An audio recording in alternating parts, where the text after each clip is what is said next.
Rizing ni may som le kwa tuni sim ding thuil na li aneu kwa pan som le ni khat chimo le akhatin hu hi thuil na li neu som sep khop ma hoi zo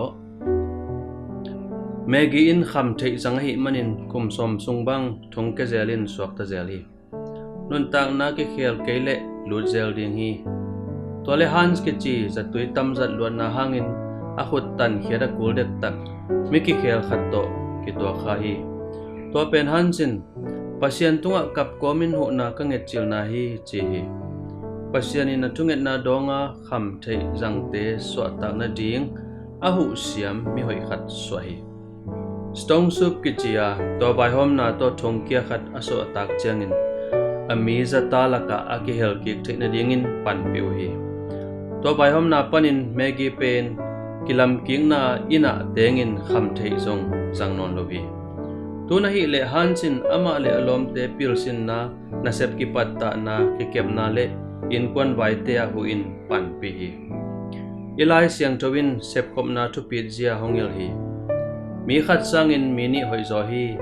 amau sep na thaman atam zo ngau hi khat chimo le khatin hu the hi a hi zongin mi khat guak pen chimo zen zen le a hu ding om lo hi manin ada hoi phama ma ai hi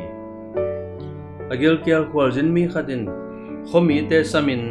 annam khat tek keng saka alimma ma me tui ahwan na stong sup tang thu bangin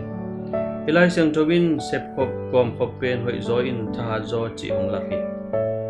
mi hing te pen khalle khat ki hu chuk diam diamin anung ta khom dinga pasian pian sak a hi inei sana te gom khomin koi chi bangin midang te hu thei ding i hiam